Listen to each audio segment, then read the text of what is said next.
Muy bien, queridos hermanos, hoy vamos a estar hablando de los aspectos sociohistóricos que implican la transición entre el Antiguo y el Nuevo Testamento.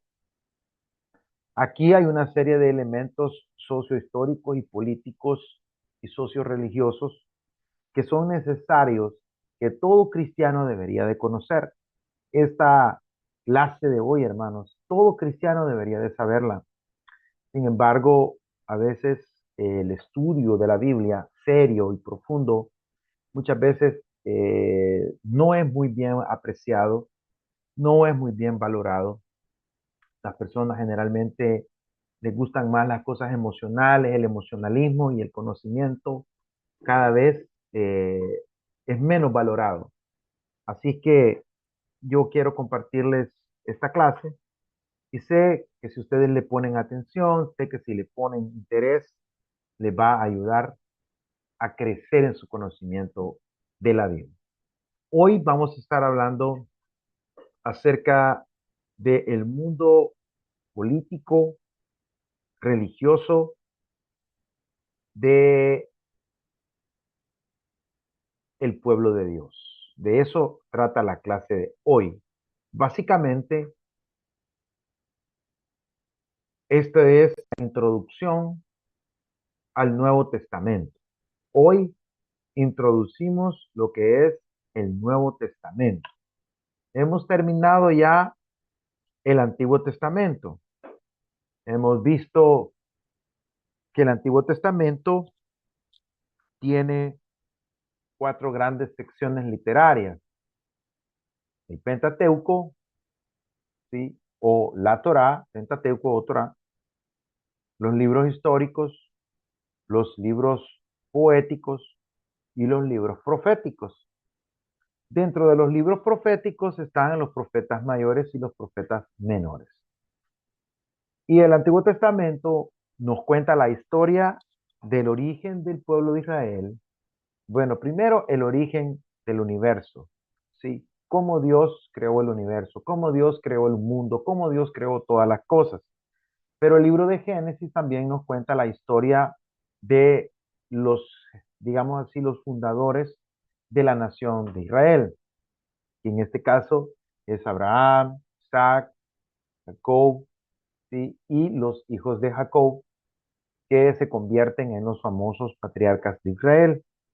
Luego nos cuenta toda la historia de cómo este pueblo creció y por razones de supervivencia fueron llevados a Egipto por la providencia de Dios, y ya el Señor tenía un plan a través de la vida de José para sustentar a este pueblo. Luego de estos años vienen 400 años de esclavitud en lo que es Génesis y Éxodo, donde el pueblo sufre explotación, sufre malos tratos y claman al Dios de sus padres, y el Señor levanta a Moisés para que haga un trabajo de libertarlos.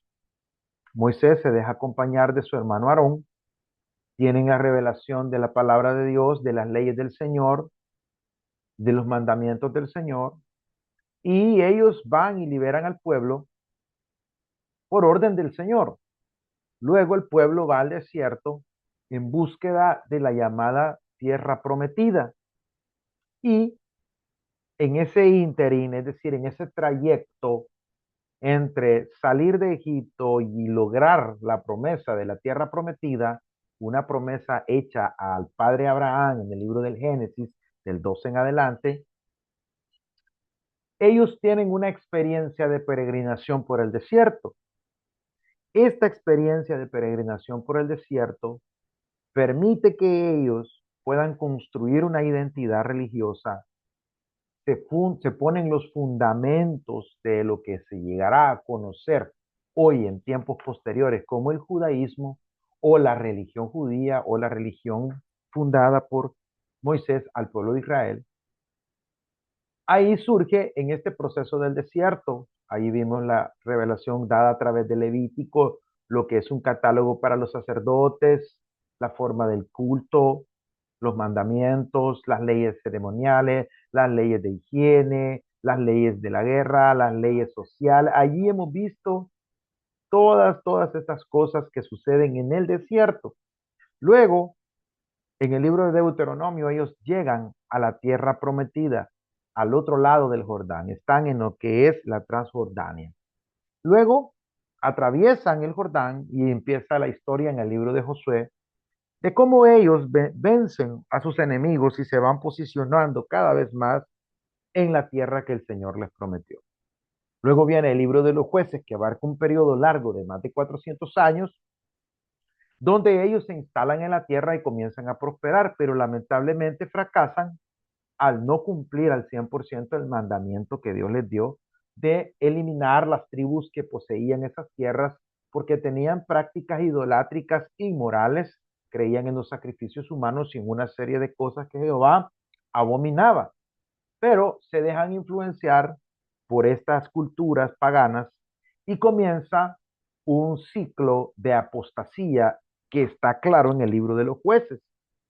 Pero en este periodo del libro de los jueces, el Señor levanta un profeta, sacerdote, juez y profeta llamado Samuel. Bajo la tutela de los primeros años, bueno, sus primeros años bajo la tutela de Elí, un sacerdote que no era del todo muy íntegro, pero que sirvió pues de base para que Samuel pudiera surgir. Samuel es levantado por Dios, ¿sí? Y comienza a traer reformas al pueblo. Sin embargo, el pueblo quiere un rey como los semejantes a las naciones. Hasta aquí, hasta este libro de Samuel, hemos vivido bajo la teocracia, es decir, el gobierno de Dios. Teos, Dios, Kratos, poder, o el gobierno o poder de Dios. El pueblo recibía directamente los mandatos y las instrucciones de Dios. Ahora, estando ya en el libro de Samuel, ellos piden un rey. Samuel consulta a Jehová, Jehová le dice que está bien, que tengan un rey, aunque pues no está del todo de acuerdo el Señor porque sabe que van a entrar otro tipo de contradicciones. Pero Jehová les permite tener su rey y el primer rey electo es Saúl. Luego, el segundo rey, el que sustituye a Saúl, es David y el tercero es Salomón. Con David inicia el periodo, bueno, con Saúl, perdón, inicia la monarquía. Cambiamos de la teocracia a la monarquía. Luego, con David, inicia la dinastía, es decir, el gobierno de una misma familia. Esto produce que el reino se divida. Cuando el hijo de Salomón llega al trono, hace las cosas mal políticamente y el pueblo se divide. 10 tribus del reino del norte y 2 o 3 tribus aproximadamente del reino del sur. Eso es debatible todavía, pero se consideran 2 que sí son exactas, que es Judá y Benjamín, del reino del sur. El reino dividido entonces lo encontramos en la historia del libro de Reyes y del libro de las Crónicas. Entonces, hasta allí la Biblia nos ha narrado la historia del pueblo de Israel. Pero en este tiempo ya, cuando están bajo los reinados de estos reyes que sucedieron a Salomón y a su hijo, se da la división del reino y se da un alejamiento gradual cada vez de la palabra de la ley de Dios. Como consecuencia, el Señor levanta ejércitos enemigos, naciones adversarias, ¿sí? Levanta a los babilonios, levanta a los medos, a los persas y levanta también al imperio griego para que vengan y hagan invasión y tomen cautivos a su pueblo. Los babilonios se lo llevan, bueno, primero son los asirios, se lo llevan, luego los babilonios se lo llevan, la ciudad queda desolada. En ese contexto, los profetas anuncian que va a venir un juicio, viene el juicio, son llevados cautivos, luego se levantan otros profetas que son los del posexilio y anuncian que el pueblo va a regresar y comienzan a regresar y viene la reedificación. Hasta ahí llega el Antiguo Testamento. Cuando llegamos al libro de Malaquías, El libro de Malaquías es un libro del post-exilio. Él es del post-exilio. Él profetiza en las condiciones de la reedificación de, de la nación. O sea, él ya está en la parte de la restauración. Cuando ya el templo ha sido construido o está siendo terminado, donde ya hay los muros, donde ya todo este proceso de lo que es la renovación o reconstrucción de Israel. Y es ahí donde necesitamos conectar el Nuevo Testamento. ¿Qué pasa ahí? Porque cuando nosotros cerramos el libro de Malaquías, del profeta Malaquías, y abrimos el libro del profeta, el libro del evangelista Mateo, encontramos dos contextos totalmente diferentes. Encontramos dos ambientes políticos, sociales, culturales que ya no son los mismos que dejamos en Malaquías. ¿Qué es lo que ha pasado entonces? ¿Qué es lo que ha sucedido entonces? A este periodo entre Malaquías y Mateo se le conoce como el periodo intertestamentario. Ahora hay algunos expertos que dicen que el primer libro del Nuevo Testamento que se escribió fue Tesalonicenses, Primera de Tesalonicenses. Entonces podríamos decir que el periodo del intertestamento va de Malaquías a Tesalonicenses o seguir la tradición y decir que el periodo del intertestamento va de Malaquías a Mateo o de Malaquías a Marcos, ya que Marcos es el libro más antiguo de los cuatro evangelios, es el que se escribió primero. Entonces, pero vamos a seguir la tradición diciendo que de Malaquías a Mateo, ¿sí? O del último libro del Antiguo Testamento al Evangelio de Mateo, al contexto histórico del Evangelio de Mateo, hay un aproximado de 440 años aproximadamente, entre 440 y 450 años. A ese periodo, algunos estudiosos le llaman 400 años de silencio. Ahora bien, los especialistas hoy día ya no están de acuerdo que se le llame 400 años de silencio. ¿Por qué razón? Porque sostienen que durante estos 400 años, entre el último libro del Antiguo Testamento y el primero del Nuevo Testamento, los judíos se aferraron a la fe, se aferraron a la ley y estuvieron dispuestos a morir antes de adorar otro Dios.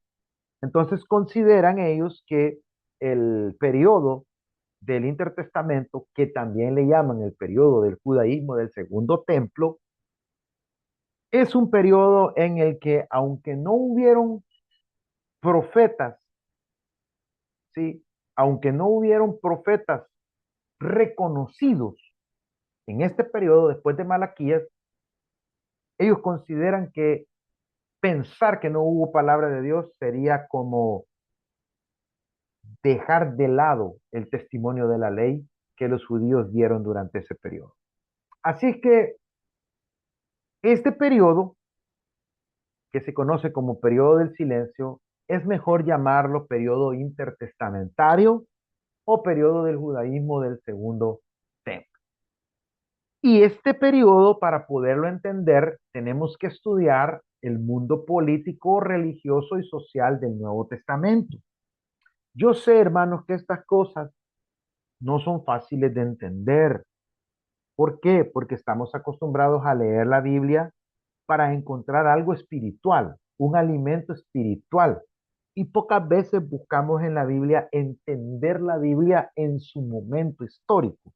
Y por eso a veces este tipo de lecciones, como yo le decía, las personas no le encuentran la importancia ni le encuentran la relevancia. Sin embargo, yo tengo la obligación y el deber moral de enseñarlo, porque si yo no lo enseño, estaría enseñándoles algo incompleto, la historia de la Biblia. Entonces, vamos a hablar hoy sobre el mundo político, religioso y social del Nuevo Testamento. Este mundo político, para que lo podamos entender, está dividido en varios periodos. El primer periodo que vamos a hablar es el periodo babilónico, porque este es donde comienza ya la conexión entre los libros del Antiguo Testamento y podamos entender cómo se llega al tiempo del Nuevo Testamento. Lo primero que debemos decir es que este se le llama periodo babilónico. En el año 597 a.C., Nabucodonosor invadió Judá y capturó la ciudad de Jerusalén. Nosotros ya sabemos que Judá es el reino del sur. Y Nabucodonosor nombró un rey que se le conoce como rey títere. A este rey tiene el nombre de Sedequías. En el libro de las crónicas ustedes van a encontrar y también en el libro de Isaías las referencias a Sedequías. Cuando vimos esos libros mencionamos un poco sobre él. En el año 586, Nabucodonosor volvió a tomar Jerusalén. Recuerde que el tiempo del Antiguo Testamento, de Génesis hasta Malaquías, se cuenta de arriba hacia abajo, es decir, de mayor a menor. Por eso la primera invasión aparece en el 597 y la segunda en el 586. En lugar de continuar aumentando, disminuye. Así se medía el tiempo y eso es por la línea del tiempo, que así se hizo la cronología antigua. En el año 586, Nabucodonosor volvió a tomar Jerusalén y quemó el templo y destruyó las paredes que rodeaban la ciudad santa. Esta cautividad duró 70 años. ¿Quién anunció esta invasión? ¿Quién profetizó que esto iba a suceder? El profeta Jeremías. A cabalidad, él menciona toda esta destrucción que vendría. En este tiempo, cuando ellos son llevados cautivos de Jerusalén a Babilonia, pasan algunas cosas importantes. Como el templo fue destruido, la gran pregunta era, ¿cómo vamos a estar cerca de Dios? ¿Cómo vamos a cuidar nuestra herencia espiritual? No tenemos un templo, fue destruido. La ciudad santa fue destruida. Ahora vivimos en Babilonia, una tierra que no es la nuestra. ¿Cómo vamos a cuidar nuestra vida espiritual? En ese momento, en ese periodo de la historia, es donde se da el surgimiento de las famosas sinagogas. La palabra sinagoga en español proviene de una palabra griega que es sunagogué, y esto lo que significa es dirigir juntos. Eso es lo que significa sunagogué, dirigir juntos, haciendo alusión a que iban a estar ellos reunidos para tener una búsqueda a través de la palabra. Ahora, es importante, ¿por qué? Porque en este periodo, como ya no se tenía el templo, ya no se hacían sacrificios de animales, ni ofrendas de libación, ni ofrendas de incienso, en este tiempo se comienza a cambiar la forma de la adoración y hay un énfasis extraordinario en la palabra escrita. Acuérdese que en el tiempo de Esdras se había comenzado la recopilación de los libros del Antiguo Testamento. Acuérdese que Esdras los encontró cuando él llegó allá y encontró el templo en ruinas, encontraron en un cajón, en una caja, encontraron parte de la ley. Y comienza todo un proceso de reescritura de la ley en el periodo de Esdras. Pero aquí ellos todavía no tenían del todo la Biblia completa, pero sí tenían ciertas tradiciones escritas. Aquí todavía ellos no tenían completa la Biblia, pero sí ya tenían ciertas historias bíblicas que habían sido recopiladas por sacerdotes, habían sido recopiladas por algunos escribas. Entonces, aquí se comienza a darle mucha importancia a la palabra, a la ley que Dios les había dado a través de Moisés y a través de los sacerdotes que la habían copiado y la habían mantenido. Entonces, en el periodo babilónico, cuando ellos son llevados cautivos, allí surgen las sinagogas. Por eso, cuando nosotros leemos el Nuevo Testamento, dice que Jesús entró en la sinagoga y abrió el libro, dice. Pero en todo el Antiguo Testamento la palabra sinagoga no aparece por ningún lado. ¿Por qué? porque no existían. Las sinagogas comienzan a existir en el periodo de transición, cuando los imperios comienzan a invadir a el pueblo de Israel.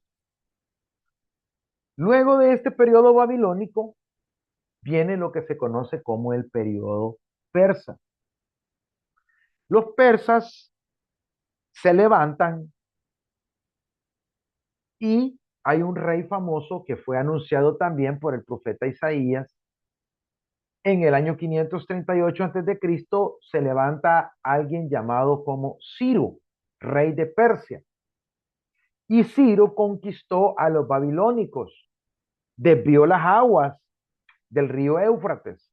La ciudad de Babilonia era alimentada por tuberías internas de tipo como canaletas, como canales internos donde circulaba el agua. Obviamente no existían tubos de plástico como los que ahora se tienen, ni de hule, nada de eso, ni de metal, sino que todo era rudimentario, tipo canales de riego. Entonces la ciudad de Babilonia era alimentada por el agua del río Éufrates, ya que recuerde que estas ciudades están en parte del desierto, tenían que conseguir agua de algún lado.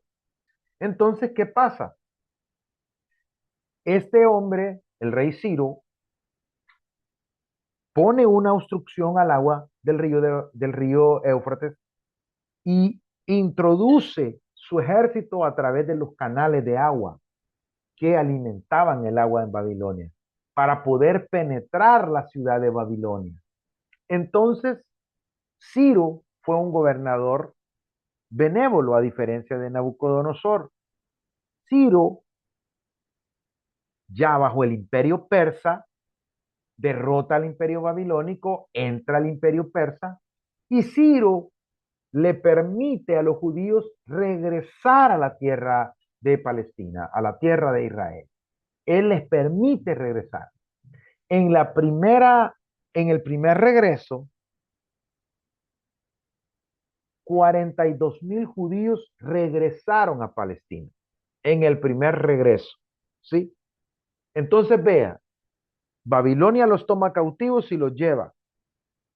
Pasan 70 años bajo el poder de Babilonia, pero se levanta el imperio medo-persa y destruye o conquista, mejor dicho, al imperio babilónico. Y ahora los judíos ya no están bajo el poder de Babilonia, sino que están bajo el poder de los persas. Y los persas, el rey les da permiso a los judíos que quieran regresar a Jerusalén, que regresen. Ah, aquí está situado el libro de Esdras.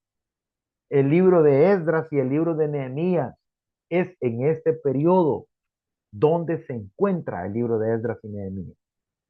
Entonces, la cautividad babilónica destruyó el significado geográfico de las 12 tribus de Israel. A partir de aquí, hermanos, los judíos ya regresan, pero ya no se vuelven a agrupar bajo las 12 tribus. Ya aquí, ellos sí saben a qué tribu pertenecen, pero no están agrupados ya por tribus. Eso desapareció por el cautiverio. De Babilonia en adelante, las tribus dejaron de estar organizadas como lo estaban en el Antiguo Testamento. Es por eso que en el Nuevo Testamento usted ya no escucha las 12 tribus de Israel. Obviamente en el libro de Apocalipsis sí hay una alusión, pero durante todo el desarrollo de la predicación de Jesús, usted se va a dar cuenta que Jesús no está preocupado por mencionar las 12 tribus. ¿Sí? Pablo tampoco, aunque Pablo era de la tribu de Benjamín. Pero allí, en este periodo entre el Antiguo y el Nuevo Testamento, este periodo de las invasiones que se dan, se pierde la organización tribal del pueblo de Israel. Aquí surgen las tres importantes personalidades que Dios usó para volver a restablecer a los judíos en la Tierra Santa.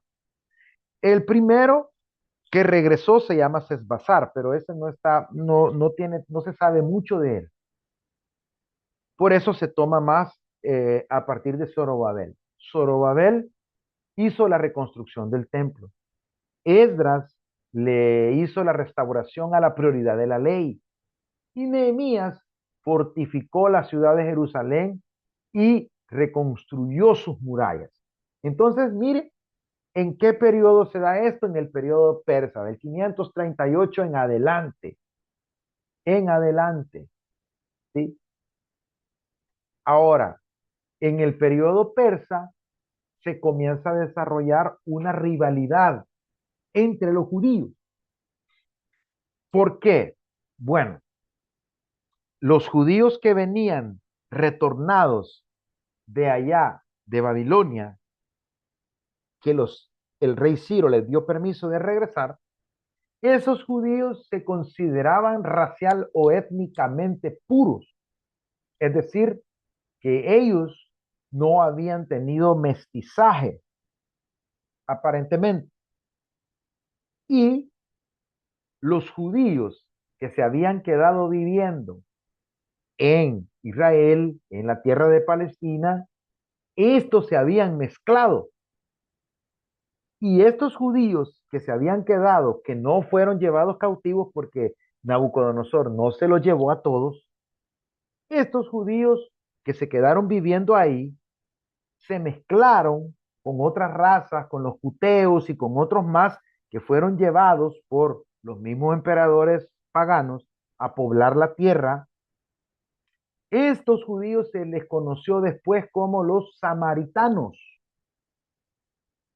Entonces los samaritanos eran judíos mezclados, ya no eran judíos considerados puros. Ahora, por esa razón es que en el Nuevo Testamento hay una gran diferencia entre judíos y samaritanos.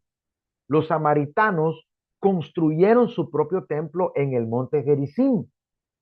¿Por qué? Porque los judíos que regresaron de Jerusalén, perdón, de Babilonia a Jerusalén y reconstruyeron el templo, no se sentían bien con estos judíos porque los consideraban mezclados, los consideraban mitad judío y mitad pagano. Entonces habían diferencias y había un rechazo. Entonces los samaritanos, ¿qué hicieron?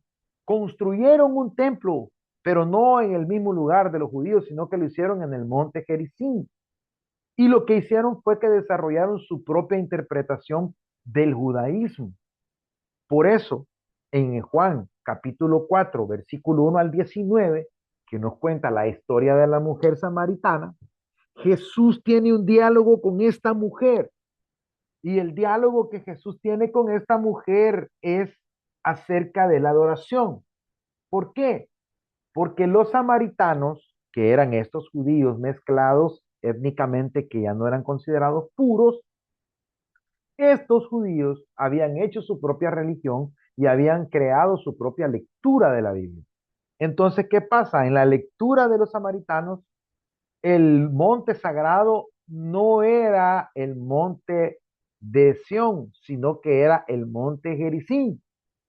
Por eso Jesús le dice que ustedes adoran lo que no saben, le dice Jesús.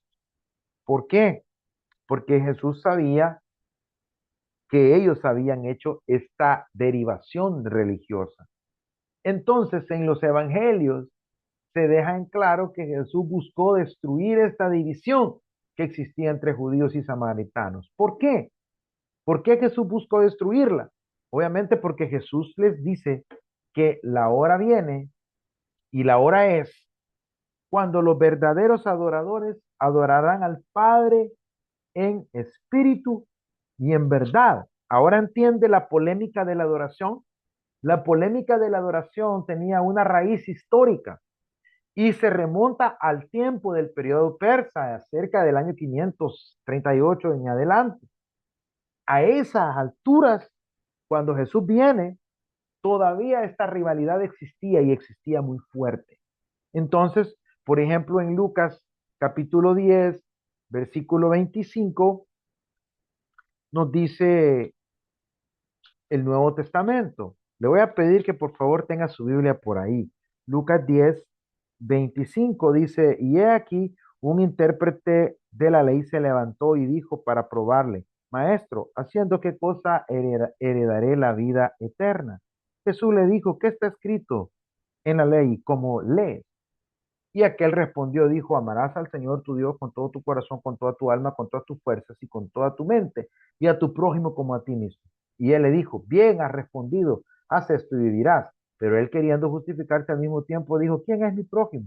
Y Jesús le respondió, un hombre descendía de Jerusalén a Jericó y cayó en manos de ladrones, los cuales le despojaron e hiriéndole se fueron dejándole medio muerto. Y aconteció que descendió un sacerdote por aquel camino y viéndole pasó de largo, asimismo un levita, y llegando cerca de aquel lugar y viéndole pasó de largo. Pero un samaritano que iba de camino vino acerca de él y viéndole fue movido a misericordia. Allí Jesús está derribando esos conceptos.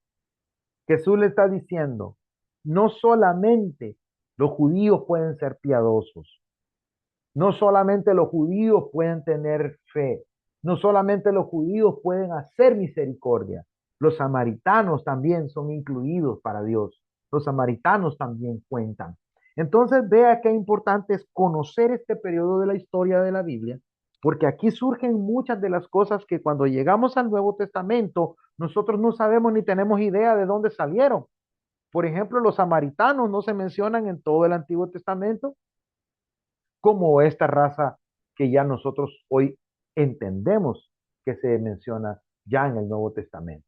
Entonces, mire qué importante es entender este periodo. Entonces, en el periodo babilónico, ellos son llevados cautivos, luego viene el periodo persa y los persas le permiten regresar a Jerusalén, reedifican la ciudad y en este periodo se da lo que es el surgimiento de los famosos samaritanos y de la forma de adoración que ellos tenían.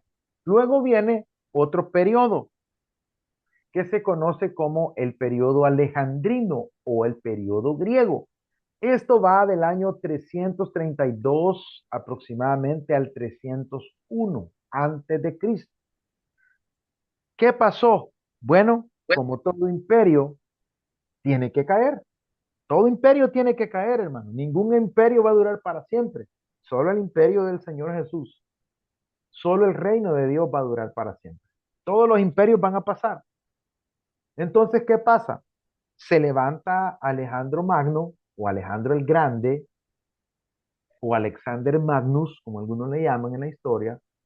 Se levanta con su ejército y comienza a conquistar. ¿Y cuál es la gran sorpresa? Que se encuentra con el imperio persa ya en decadencia y lo derrota.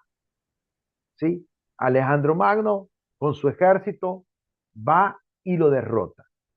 Entonces, Alejandro Magno pues es conocido por ser el gran general del ejército o emperador de los griegos, de Grecia. Entonces, ¿qué sucede bajo el imperio griego? Se da lo que es la helenización de toda la tierra conquistada. ¿Y qué es la helenización? Helenizar significa esparcir la cultura griega, la filosofía y el lenguaje a través del mundo mediterráneo. ¿Qué es el mundo mediterráneo? Todas las ciudades y pueblos que están alrededor del mar Mediterráneo. Entonces, ¿qué pasa? En la conquista de los griegos se comienza a diseminar la filosofía griega y el idioma griego. Ahora, ¿qué pasó? ¿Cómo afectó esto la Biblia? Bueno, gran pregunta la que se están haciendo. Fue necesario una traducción al idioma griego de las escrituras hebreas. ¿Por qué? Acuérdese que ellos fueron llevados a Babilonia. Estando en Babilonia bajo la influencia de los persas, aprenden a hablar arameo y regresan a Jerusalén. Ahora ellos hablaban hebreo y hablaban arameo. Pero ¿qué pasa? La influencia del imperio griego fue más fuerte, de tal manera que los judíos que empiezan a nacer en este periodo entre el 332 en adelante ya no hablaban hebreo, sino que hablaban griego. Y unos pocos eran los que conservaban el idioma hebreo y el idioma arameo. Entonces había una comunidad de judíos muy grande en la ciudad de Alejandría, en Egipto.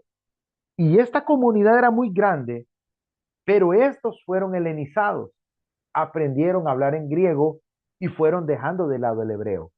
Algo así como lo que pasa en Estados Unidos con aquellos hijos de hispanos que ya no hablan español.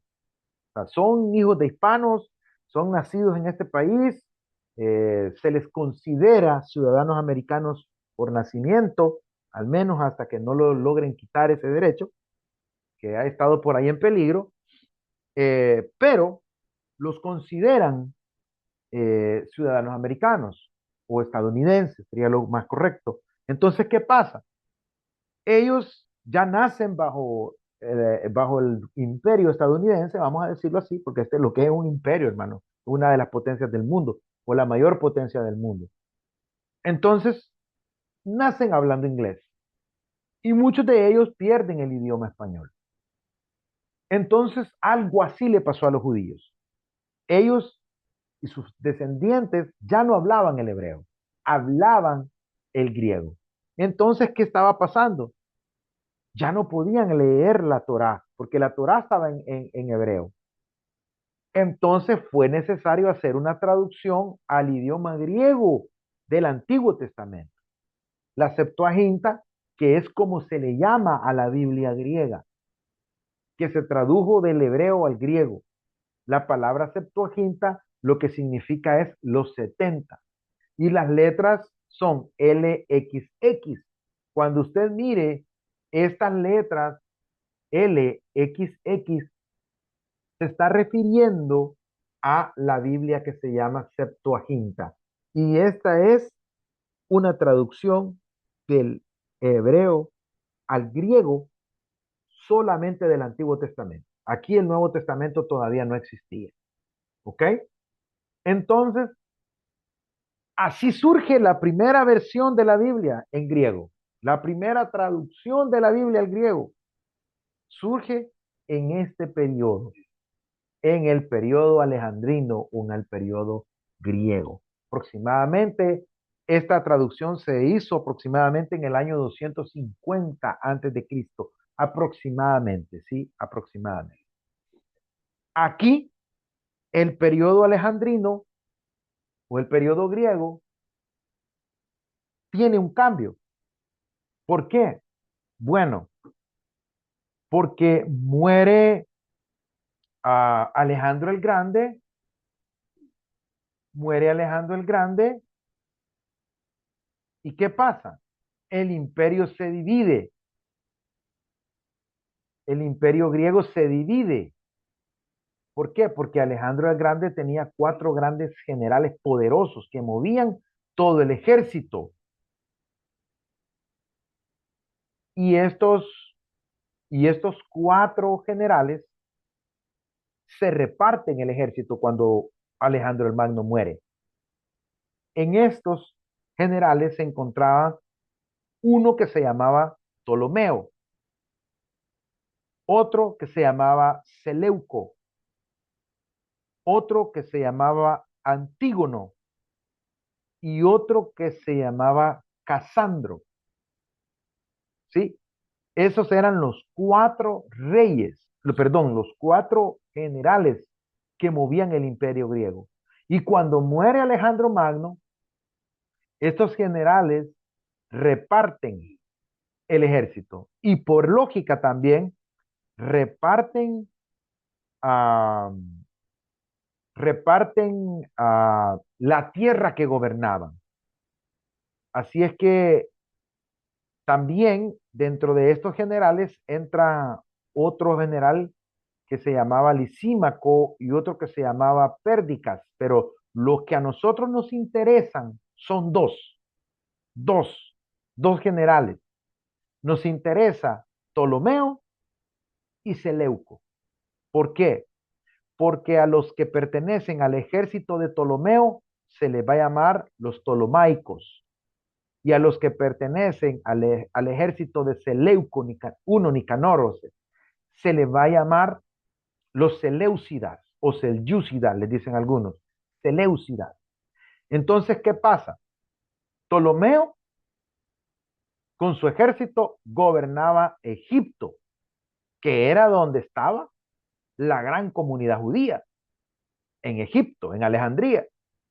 Y Seleuco gobernaba la parte de Babilonia y una gran parte de los imperios orientales, de los territorios orientales, perdón. Y estos territorios orientales, ahí estaba nada más y nada menos que Israel.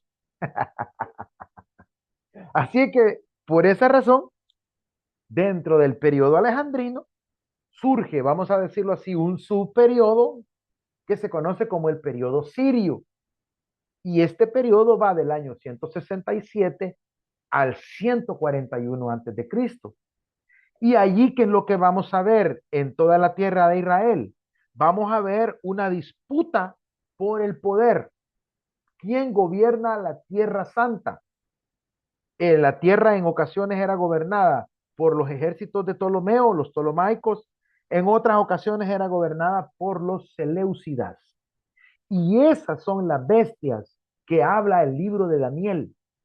Estas son las bestias. El imperio babilónico, ¿se acuerda también del sueño de Nabucodonosor en el libro de Daniel? La cabeza de oro, el pecho de plata, ¿sí? Todas las partes eran los imperios que iban a venir. Aquí están en la historia universal. Esto es de la historia universal. La historia universal. Entonces, ¿qué pasa? En este periodo surge lo que se conoce como el periodo greco-sirio. Los sirios finalmente ganaron control sobre Palestina bajo el liderato de Antíoco. ¿Sí? Aquí se les llama sirios porque ellos gobernaban desde Siria, pero eran bajo la influencia de los Seleucidas, de Seleuco, del general Seleuco. Y este liderato fue bajo Antíoco IV. Antíoco IV, pues ya era un emperador de esta parte del imperio. Y él continuó el proceso de la helenización. Ellos siguieron promoviendo la cultura, la filosofía y el idioma griego. Antíoco, que pertenecía por, por descendencia a los Seleucidas, él literalmente significaba su nombre Antíoco Epífanes, así se llamaba él, Antíoco Epífanes. Esto lo que significaba en griego era el Dios manifestado. Pero los judíos, como una forma de desprecio, no le llamaban Epífanes, Antíoco Epífanes, sino que le llamaban Epímames, que literalmente significa el hombre loco o el loco. Entonces, Epífanes o Antíoco Epífanes se robó el templo de Dios, es decir, el templo de Salomón, el que había reconstruido Esdras y Zorobabel. ¿Y qué pasó? Lo dedicó a Zeus, que era una deidad griega. Para los griegos, Zeus es el dios mayor del panteón griego. El panteón griego es una especie de museo o colección donde están todos los dioses. Es la parte donde están todos los dioses del Olimpo. Entonces, ahí, este emperador de línea seleucida, Antíoco Epífanes, bueno, toma el control del templo de Salomón y lo dedica al Zeus. Y también Antíoco prohibió la práctica del judaísmo y suspendió los sacrificios, prohibió la observancia del sábado y anuló las fiestas tradicionales de los judíos. Esta información se encuentra en el libro de Macabeos, en el primero y segundo libro de Macabeos. El primero y el segundo libro de Macabeos no están en la Biblia protestante, solo están en la Biblia católica. Entonces, esos libros, primero y segundo de Macabeos, cuentan la historia entre el Antiguo y el Nuevo Testamento, parte de la historia. Entonces, vea todo lo que hizo Antíoco. Él prohibió la celebración del sábado, dijo, ustedes no van a guardar el sábado, los obligaba a trabajar, anuló las fiestas, dijo, no van a celebrar los tabernáculos ni la Pascua, no van a celebrar nada de esas cosas. Yo no quiero aquí nada de eso. Y los obligaba a aprender el idioma griego. Entonces, todo esto fue un hostigamiento constante que el pueblo tuvo que sufrir, constante, constante, constante. ¿Y qué pasó? Como resultado de este hostigamiento por parte de Antíoco Epífanes, surge un grupo revolucionario judío llamado los Macabeos o el movimiento Macabeo. Este movimiento logró liberarse por un tiempo del azote de los grecosirios y a este periodo se le conoce como el periodo Macabeo, que va del año 167 al 141. Es un periodo corto, si usted se fija, sí, está cercano al periodo también sirio. ¿Por qué? Porque es simultáneo, ¿sí? Ellos están combatiendo contra en el periodo sirio. Entonces surge este movimiento de judíos llamado movimiento de los macabeos, que el martillo de que martilló este movimiento a los sirios hasta que pudo reconquistar Jerusalén y limpiar el templo en el año 164. Ahora, ellos, acuérdese que Epífanes había dedicado el templo de Salomón al dios Zeus, el templo que Salomón construyó para Jehová de los ejércitos. Epífanes lo había dedicado al dios Zeus. Entonces los macabeos recuperan el templo y lo rededican, ¿sí? Lo rededican a Jehová. Y esta fiesta, ellos hicieron una fiesta de rededicación. Esta es la fiesta que se conoce como la fiesta de la dedicación o la fiesta de las luces. ¿A dónde vamos a encontrar eso? Lo vamos a encontrar en el Evangelio de Juan, capítulo 10, versículo 22 y 23. Juan 10, 22 y 23. Por favor, vaya con la Biblia y léalo conmigo. Dice Juan 10, 22 al 23. Dice, celebrábase en Jerusalén la fiesta de la dedicación. Era invierno y Jesús andaba en el templo por el pórtico de Salomón. Vea lo que dice. Se estaba celebrando en ese tiempo la fiesta de la dedicación. Esta fiesta no aparece en el Antiguo Testamento. Esta fiesta no aparece en el Antiguo Testamento. Usted va a ver la fiesta que el Señor le ordenó, la fiesta de los tabernáculos, la fiesta de la Pascua. Sí, esas son las fiestas que el Señor les ordenó. La fiesta del jubileo. Pero aquí ya en el Nuevo Testamento aparece la fiesta de la dedicación. ¿Cuál fiesta de la dedicación? Si eso no estaba en el Antiguo Testamento. Esta fiesta surgió en este periodo, en el periodo greco-sirio, paralelo con el periodo macabeo. ¿Y por qué surgió? Porque ellos rescataron el templo que fue dedicado a Jehová de los ejércitos y fue contaminado por la adoración pagana a Zeus. Ellos lo recuperan a base de guerra, a base de pelea, recuperan el templo y lo vuelven a rededicar. Esta fiesta, hasta el día de hoy los judíos la celebran. Imagínense cuántos siglos han pasado, hermano. ¿Cuántos siglos han pasado? Y hasta el día de hoy los judíos celebran esta fiesta. Esa fiesta se llama la fiesta de Hanukkah. Hanukkah, la fiesta de Hanukkah, que es la fiesta de rededicación del templo de Dios, cuando ellos lo liberaron de los paganos y lo volvieron a dedicar al Señor. Entonces, mire qué importante es conocer esta historia. Si usted hubiera leído aquí este versículo 22 del capítulo derecho de la fiesta de la dedicación, ¿y esa cuál era? No está en el Antiguo Testamento. Por eso es importante el periodo del intertestamento. Y por eso yo me estoy tomando el tiempo de explicarle todo esto. Tal vez le pueda parecer aburrido a alguien, pero en realidad es necesario para que comprendamos lo que estaba pasando cuando Jesús nace.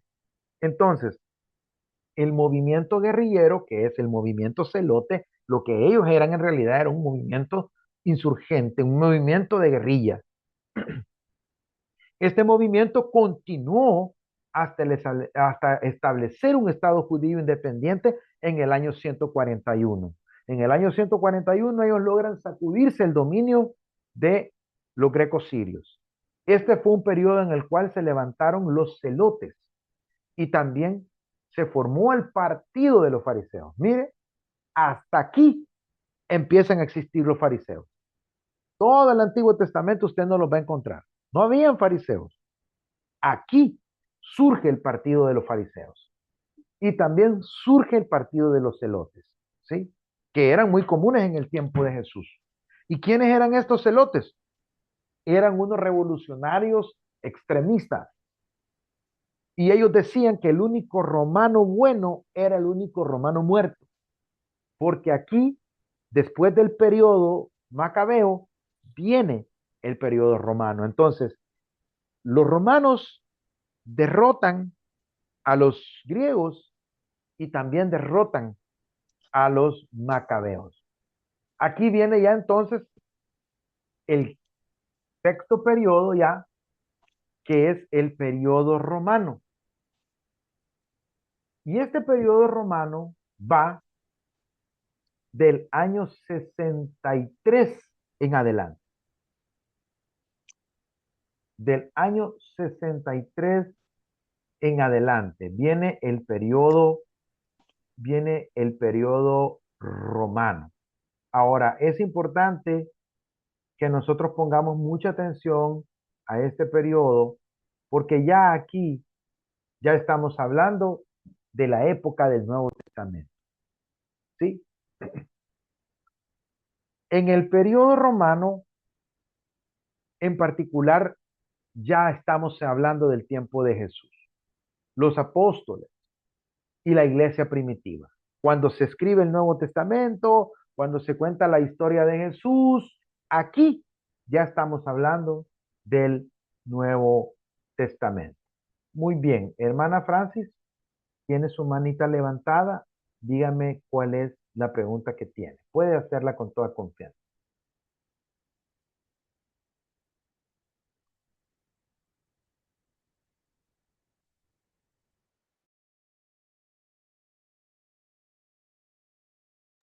Hermana Francis, se le levantó la mano sin querer.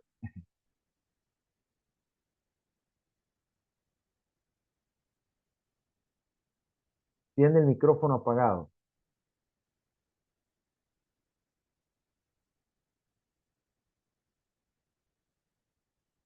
Bueno, voy a continuar entonces.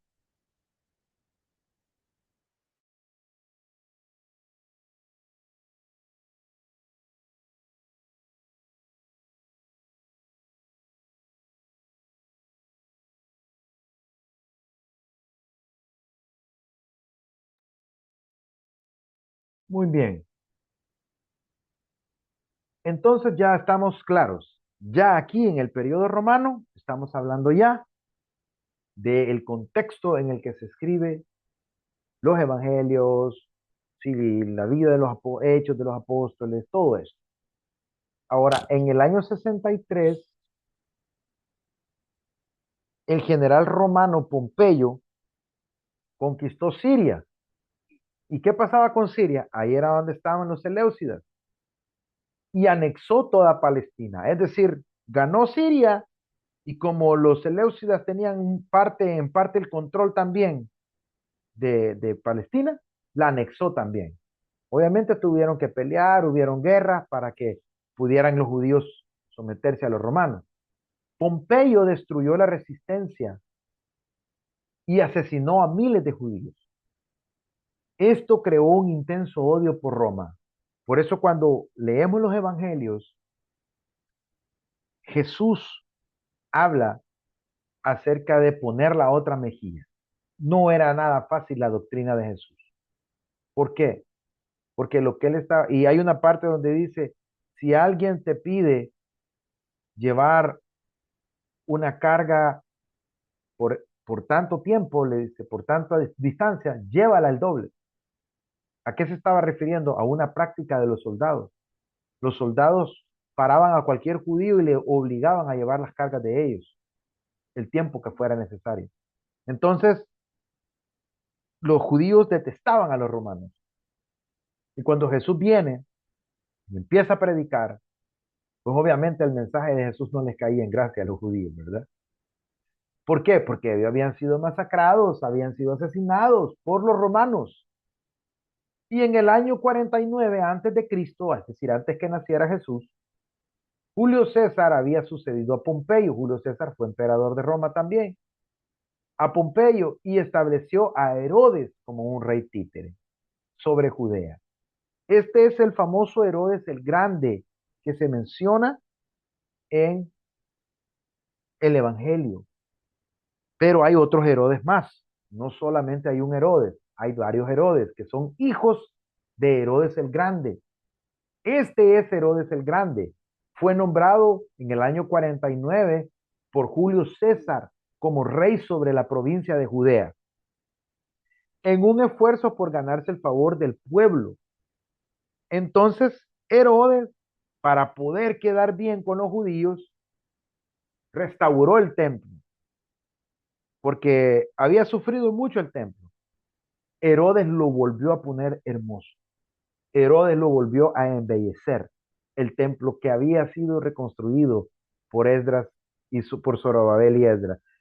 Herodes lo embelleció de nuevo. Herodes siendo un rey, perdón, siendo un gobernador, un rey títere sobre la provincia de Judea. No nos vayamos a confundir pensando que Herodes fue rey del Imperio Romano. No, ¿verdad? Herodes nunca fue rey del Imperio Romano.